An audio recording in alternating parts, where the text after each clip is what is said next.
একদিনের ছুটিতে কলকাতা শহরের কোলাহল থেকে বাঁচতে ট্রেনে চড়ে ছুটে যাওয়া বিশুদ্ধ প্রকৃতির মধ্যে।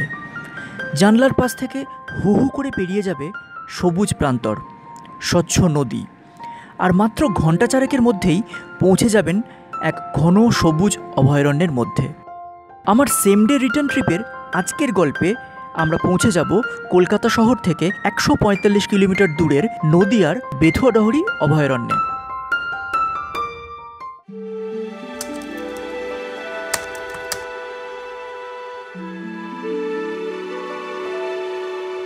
হ্যালো বন্ধুরা, 9pix ভিডিওতে আপনাদের আবারও স্বাগত। আরও একটা নতুন ভিডিও নিয়ে বেশ অনেক দিন বাদে আমি চলে এসেছি, আপনাদের হোস্ট সায়ন।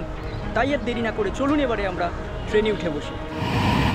ট্রেনে উঠলাম আমাদের সুভাষগ্রাম রেল স্টেশন থেকে। সকাল 6:20 বারুইপুর লোকাল। আমরা শিয়ালদা গিয়ে পৌঁছালাম সকাল 7:15 নাগাদ। সাউথ থেকে নর্থ ডিভিশনে গরম গরম চা খাওয়ার জন্য পৌঁছে গেলাম।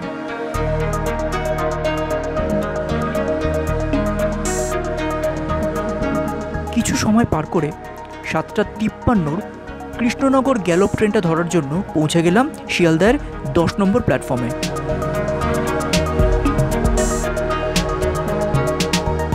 ফাইনালি আমাদের ট্রেন ছেড়ে দিল, শুরু হলো আজকের এই ছোট্ট যাত্রাটা। বন্ধুরা, ট্রেনটি একেবারেই ফাঁকা ছিল, সুরক্ষার ব্যবস্থাও বেশ ভালো। বেশ গতিতে ট্রেনটা ছুটে চলল আমাদের গন্তব্যের দিকে, আর পিছনে ফেলে গেল বেশ কিছু স্টেশনকে।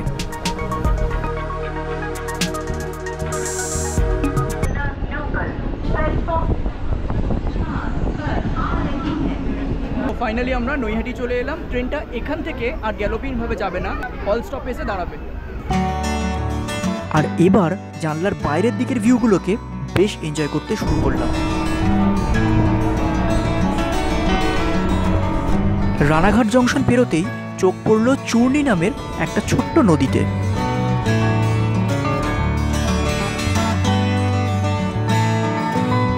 বহু দিন বাদে পাট চাষ দেখলাম, যা আমাদের এই ওয়েস্ট বেঙ্গলে এখন নেই বললেই চলে। আরও এগিয়ে চললাম সামনের দিকে। বাইরের ভিউ দেখতে দেখতে ফাঁকা ট্রেনটা কখন যে জমজমাট হয়ে উঠেছে তা আমি খেয়াল করে উঠিনি। হঠাৎ দেখি হুড়মুড় করে সকলে বগি ফাঁকা করে ট্রেন থেকে নেমে গেলেন। তো বন্ধুরা, ফাইনালি আমরা কৃষ্ণনগর চলে এসেছি, আর এখন সময় হলো 10:29। এবার চলুন কৃষ্ণনগর স্টেশনটাকে আপনাদের একটু ঘুরিয়ে দেখিয়ে দিই। এখান থেকে কিন্তু আপনারা যে ট্রেনে করে আসছেন সেই ট্রেন থেকে নামবেন না। এই ট্রেনটাই নাম পরিবর্তন হয়ে গিয়ে হয়ে যাবে লালগোলা, আর সেই লালগোলাতেই আমরা চলে যাব আমাদের আজকের গন্তব্যে। চলুন কৃষ্ণনগর স্টেশনটাকে আপনাদেরকে একটু ঘুরিয়ে দেখিয়ে দিই।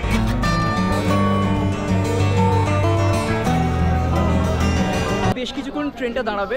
কৃষ্ণনগর রেলওয়ে স্টেশনটা ঠিক কীরকম, আমি তো ফার্স্ট টাইম এখানে এলাম। অনেক দিন বৃষ্টির পরে প্রচণ্ড পরিমাণে রোদ উঠেছে, বেশিক্ষণ দাঁড়িয়ে থাকা যাচ্ছে না। চলুন আমরা ট্রেনে আবার উঠে বসে পড়ি। আপনারা চাইলে ট্রেন থেকে নেমে কিছু খেয়ে নিয়ে তারপরে আবার ট্রেনে উঠতে পারেন।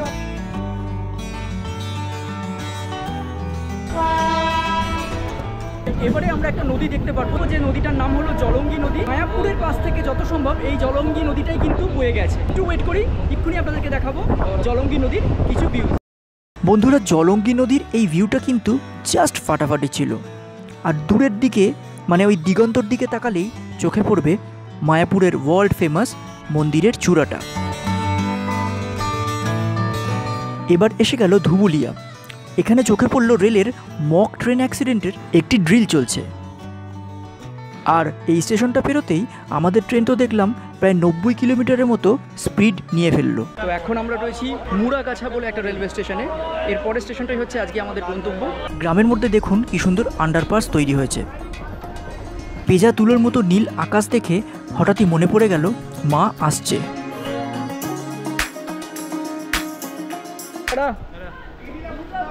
হ্যাঁ একদম। তো ফাইনালি আফটার 3.5 ঘন্টা আমরা পৌঁছে গিয়েছি বেথুয়াডহরি, আমাদের আজকের গন্তব্য। কিন্তু দুপাশের সিনিক বিউটি এতটাই সুন্দর যে কিভাবে টাইমটা পাস হয়ে যাবে আপনারা জাস্ট বুঝতে পারবেন না। তো এবারে এই বেথুয়াডহরি জায়গাটাকে আমরা আজকে এক্সপ্লোর করব। আমাদের সঙ্গে জাস্ট থাকুন।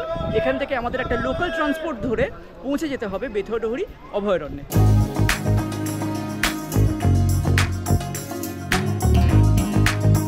আমরা বেথুয়াডুহরিতে চলে এসেছি। এখান থেকে একটা টোটো করে আমরা আজকের অভয়ারণ্য মানে বেথুয়াডুহরি অভয়ারণ্যে যাব। এখানে আমরা যে দাদার টোটোতে করে বসেছি সে দাদার কাছে ডাইরেক্টলি জিজ্ঞেস করে নিই ভাড়াটা কত। স্টেশন থেকে আপনার অভয়ারণ্য ভাড়াটা 10 টাকা। খাওয়া দাওয়ার জায়গা কোথায় আছে? খাওয়াটা আপনার অভয়ারণ্যের পাশে আছে, আলাপন আছে, পার্বতী লজ আছে, ঠিক আছে, আপায়ন হোটেল আছে। ধন্যবাদ ধন্যবাদ। স্টেশন থেকে নেবে টোটোতে চড়তেই সামনে পড়ল ন্যাশনাল হাইওয়ে 34। এর একটি এন্ড চলে গেছে শিলিগুড়ির দিকে আর অন্যটি কলকাতার দিকে, আর আমাদের বেথুয়াডুহরি অভয়ারণ্যটি ওই কলকাতার দিকেই পড়বে। আমাদের সময় লাগলো মাত্র মিনিট 7 মতো। আমরা একদম দুপুরে এখানে চলে এসেছি, তো আগে ভাবছি লাঞ্চটা করে নিয়ে তারপরে জঙ্গলের ভেতরে যাব। একদম আমার ঠিক অপোজিটে বেথুয়াডুহরি অভয়ারণ্যের মেন গেট, তার ঠিক রাস্তার অপোজিটেই রয়েছে সাগরিকা বলে একটা ছোট্ট ধাবা টাইপের, এই যে আপনারা দেখতে পাচ্ছেন। তো বন্ধুরা আমরা সাগরিকাতে ভাতের একটা অর্ডার দিয়ে দিয়েছিলাম, ভাতটা একেবারে নিরামিষ। এখানে দেখতেই পাচ্ছেন কি কি রয়েছে, ভীষণ সিম্পল। 50 টাকা এই ডিশটার দাম নিয়েছে, সাথে চাটনিও আছে, এক্সট্রা ভাত নিলে 5 টাকা করে পড়বে। খেয়ে এবার আমরা বেরোচ্ছি বেথুয়াডুহরি অভয়ারণ্যের ভেতরে। আপনারা সাগরিকাকে কনসিডার করতে পারেন, খাবার একেবারে বাড়ির মতো। আমরা পার করছি 34 নম্বর জাতীয় সড়ক। এই যে আমাদের সামনে চলে এসেছে বেথুয়াডুহরি অভয়ারণ্য। দাদা আজকে খোলা আছে? আজকে খোলা আছে। টিকিট কত করে? 100 টাকা করে। দিয়ে দিন একটা টিকিট। Thank you. তো আমরা একদম বেথুয়াডুহরি অভয়ারণ্যের সামনে চলে এসেছি, কিন্তু একটা কথা আপনাদেরকে বলতে হবে যে ক্যামেরা নিয়ে যদি আপনারা ভেতরে ভিডিও করতে যান তাহলে কিন্তু আপনাদেরকে 100 টাকা নয় 200 টাকা চার্জ দিতে হবে, আর যদি আপনারা মোবাইলে ভিডিও করেন তাহলে 100 টাকাতেই হয়ে যাবে। কারণ আমার সাথে ভেতরেতে বেথুয়াডুহরি অভয়ারণ্য খোলে সকাল 10টার সময় আর বন্ধ হয়ে যায় দুপুর 3টের সময়। বুধবার বাদে সপ্তাহের প্রত্যেক দিনেই এই বেথুয়াডুহরি অভয়ারণ্য খোলা থাকে। একদম শুরুতেই বলা আছে কোনো রকমের বজ্র পদার্থ কিন্তু অভয়ারণ্যের মধ্যে আনা যাবে না। আর এই হলো অভয়ারণ্যের মেন রাস্তাটা। তো এখানে দেখুন ম্যাপটা দিয়ে দেওয়া রয়েছে কিভাবে আপনারা ভেতরে গিয়ে কি কি দেখবেন, তার একটা সুন্দর লিস্ট করা রয়েছে। তো বেথুয়াডুহরি অভয়ারণ্যের ভেতরে আমরা চলে এসেছি। অভয়ারণ্যের মধ্যে ঢুকেই আপনাদের চোখে পড়বে এরকম একটা সেলফি পয়েন্ট, যেখানে লেখা রয়েছে আই লাভ বেথুয়াডুহরি ফরেস্ট। জঙ্গলের সুন্দর পরিবেশের মধ্যে রাত্রি যাপন করবেন তাহলে এরকম ছোট ছোট কটেজেস এখানে বানানো রয়েছে, সেই কটেজগুলোতে আপনারা আরামসে থাকতে পারবেন। দেখুন ময়ূরী নামের একটা ছোট্ট কটেজ রয়েছে।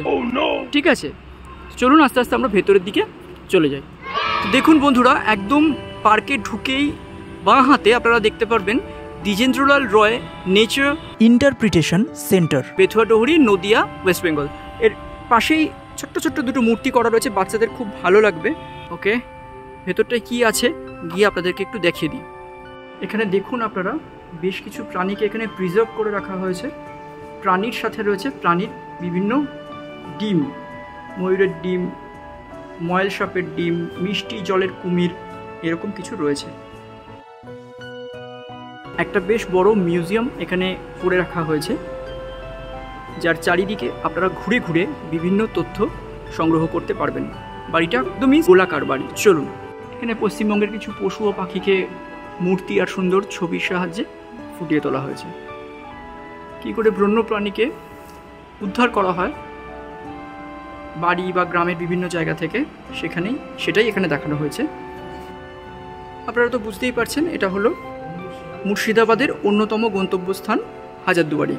তার একটা সুন্দর মডেল এখানে আপনারা দেখতে পারবেন। এর সাথে হাজারদুয়ারি প্যালেসটা যেটা আছে তারও একটা সুন্দর মূর্তি এখানে করে রাখা রয়েছে। দেখুন কৃষ্ণনগর রাজবাটি তোরণদ্বার। যেহেতু আমরা কৃষ্ণনগরের কাছে রয়েছি তাই কিন্তু এই মূর্তিগুলোর সৌন্দর্য অসাধারণ। এখানকার বিখ্যাত হাতের কাজের মধ্যে একটি হলো এই মাটির মূর্তিগুলো। কৃত্তিবাস ওঝা স্বনামধন্য লেখক কৃত্তিবাস ওঝার স্মৃতি তোরণের একটা ছোট্ট রেপ্লিকা এখানে তৈরি করা রয়েছে। দেখুন কি সুন্দর, মনে হচ্ছে সত্যি সত্যি আমরা এই জায়গাটার সামনে দাঁড়িয়ে রয়েছি। ফেমাস মা আনন্দময়ী টেম্পল অ্যাট কৃষ্ণনগরের সুন্দর একটা রেপ্লিকা এখানে তৈরি করা রয়েছে। কৃষ্ণনগরের শ্রীনিবাসের একটা ছোট্ট মডেল এখানে তৈরি করা রয়েছে। এছাড়াও এখানকার জঙ্গলের বেশ কিছু ছোট ছোট সিনারি এখানে ফুটিয়ে তোলা হয়েছে মডেলের সাহায্যে। দেখুন ঘড়িয়াল কিন্তু এখানে সত্যির করেরই রয়েছে শুশক, গঙ্গায় আমরা ডলফিন বলি, সেইটার একটা মডেল। বেথুয়াডুহরি অভয়ারণ্য যেখানে আমরা আপাতত রয়েছি তারই একটা ছোট্ট রেপ্লিকা এই ঘরটার ভেতর বানানো রয়েছে। চলুন এরকমভাবেই ঘুরে ঘুরে আমরা দেখি এই জায়গাটাতে আর কি কি এক্সপ্লোর করার আছে। নদিয়া ডিস্ট্রিক্টের একটা ম্যাপ, সভ্যতার মাসুল দেখুন। আমরা যত সভ্য হচ্ছি, জঙ্গল প্রকৃতিকে কিভাবে ধ্বংস করছি। একদল মানুষ একটা বাঘকে শিকার করে নিয়ে যাচ্ছেন। ছোটরা এখানে এলে তারা ভীষণ মজা পাবে এই সমস্ত জিনিসগুলো দেখে। এবারে এই পুরো গোলকের ভেতরের যে অংশটা রয়েছে সেখানে আমাদের যেতে হবে। আচ্ছা, বলে রাখি এখানে কিন্তু খালি পায়ে যেতে হয়। এপাশে কিছু জিনিস রাখা রয়েছে, চলুন আপনাদেরকে দেখিয়ে দিই। সেগুলো বিভিন্ন ধরনের পাথরের নমুনা রাখা রয়েছে এখানে। এখানে একটা ঘড়িয়ালের সুন্দর মডেল তৈরি করা রয়েছে। শ্রী দ্বিজেন্দ্রলাল রায়ের একটা মূর্তির সামনে আমরা চলে এসেছি। এবার আমরা দেখতে পাচ্ছি পলাশী প্রান্তরের দুপক্ষের সেনা সমাবেশের একটা ছোট্ট মডেল। মিউজিয়াম দেখে এবার আমরা অ্যাকচুয়ালি জঙ্গলের ভেতরে যাচ্ছি। যদি আমাদের ভাগ্য ভালো থাকে আমরা দেখতে পারবো কিছু হরিণকে। এখানে হরিণের সংখ্যা বেশ ভালোই। এখানে মোট 297টি চিতল হরিণ আছে এই 67 হেক্টরের ওয়াইল্ড লাইফ সেঞ্চুরিতে। তবে তারা যদি ডেন্সড ফরেস্টের ভেতর লুকিয়ে থাকে তাহলে আমাদেরকে দেখা দেবে না। মিউজিয়াম দেখার পরে আমরা এখন চলে এসেছি একটা পাখিরালয়ের সামনে। আমার পিছনে আপনারা দেখছেন একটা বেশ বড় জালে ঘেরা এলাকা রয়েছে, যার ভেতর কিছু পাখি রয়েছে। চলুন আমরা আজকে দেখে নিই কত বড় এলাকাতে এই পাখি রয়েছে। আমাদের সামনেই আমরা দেখতে পাচ্ছি বেশ কিছু ময়ূর। দেখুন, বেশ কিছু ময়ূর রয়েছে। একটা গোল রাস্তা এই বিশাল বড় খাঁচাটার চারিদিকে রয়েছে। আপনারা ঘুরে ঘুরে পাখি দেখতে পারবেন। উপরেও দেখুন একটা পাখির মডেল এখানে করা রয়েছে। বেশ কিছু পায়রা রয়েছে। দেখুন কি সুন্দর পাখি।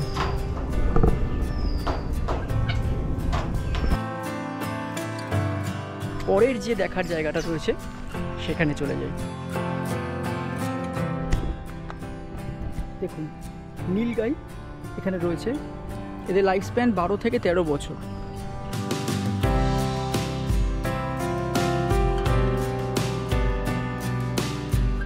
নীলগাইটা তো প্রথমে ভীষণ লোনলি এখানে রয়েছে, একা রয়েছে, এর কোনো বন্ধু বান্ধবী নেই। তার উপর খেতে দেয় কিনা সন্দেহ, মানে রীতিমতো রুগ্ন। খুব সুন্দর বড় দেখতে একরকমের পাখি। এবার আমরা যে জায়গাটায় যাচ্ছি এখানেই কিন্তু হরিণ আমরা দেখতে পারবো, মানে হরিণ ছাড়া রয়েছে। কোনো এনক্লোজারের ভেতরে কিন্তু হরিণ নেই, পুরো ওপেন হরিণগুলো রাখা রয়েছে।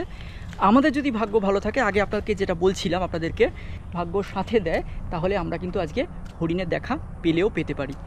তাই এত দূর থেকে আমরা যে এলাম, দেখা যাক আমাদের আজকের এই ট্যুরটা সাকসেস হয় কিনা, হরিণের দেখা আমরা পাই কিনা। এখানে বোধহয় হরিণকে খেতে দেওয়া হয়, সেই জায়গাটা এখানে রয়েছে। চলুন দেখি কি খায় হরিণেরা। এগিয়ে যাওয়া যাক।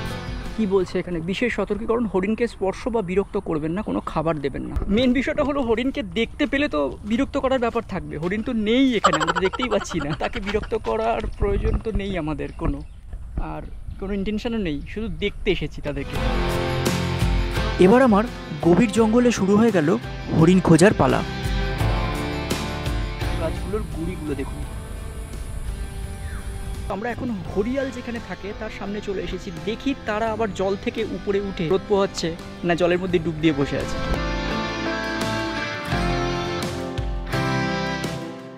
না না, ঘড়িয়ালের এখানে কোনো দেখা আমরা পাচ্ছি না। আর সবচেয়ে মজার কথা হলো, এইরকম পুকুর আমাদের এলাকাতে, সেখানে 2-4টে গোসাপ আমরা দেখতে পারবো, কিন্তু এই পুকুরে ঘড়িয়ালের দেখা ভীষণ ভীষণ রেয়ার ব্যাপার। নির্জন অভয়ারণ্যের মধ্যে রাস্তা দিয়ে হেঁটে যাওয়ার এই অভিজ্ঞতাটা খুব সুন্দর ছিল বন্ধুরা। এই সেঞ্চুরিতে শাল, টিক, অর্জুন প্রভৃতি গাছ দেখতে পাওয়া যায়। ব্লগ দেখে আপনারা যদি এখানে চলে আসেন, সেটা যদি দক্ষিণ চব্বিশ পরগনা বা কলকাতার দিক থেকে হয়, তাহলে বলবো আপনাদের কিন্তু টাইম, এফোর্ট অ্যান্ড টাকা তিনটেই আপনারা নষ্ট করবেন। মানে এখানে এসে যা দেখছি, পুরো বোকা বানিয়ে দিয়েছে। ঘড়িয়ালের ঘ নেই, হরিণের হ নেই, শুধু আছে 100 টাকার টিকিট। ট্রেনের যে জার্নিটা করলাম সেটাই আমার সবচেয়ে বেশি ভালো লাগলো। আর গাদাখানিক জেলা পেরিয়ে এলাম, দক্ষিণ চব্বিশ পরগনা, কলকাতা, হুগলি, নদিয়া। এসে খুব একটা আমি স্যাটিসফাইড হলাম না বন্ধুরা। কলকাতার কাছেই অনেক ছোট ছোট জু রয়েছে, যেগুলোতে আপনারা অনেক বেশি পশু পাখি দেখতে পারবেন।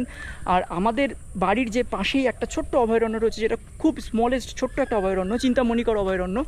আমি ভিডিওর লিঙ্কটা এক্ষুনি দিয়ে দিচ্ছি, আপনারা দেখতে পারবেন। অভয়ারণ্যে গেলেও কিন্তু আপনাদের একটা ভাইব হবে। শান্ত জায়গা, অবশ্যই খুব শান্ত জায়গা, সেটা একটা ভালো লাগার বিষয়। তাছাড়া কিন্তু আমি খুব একটা এনজয় এখানে করলাম না বন্ধুরা।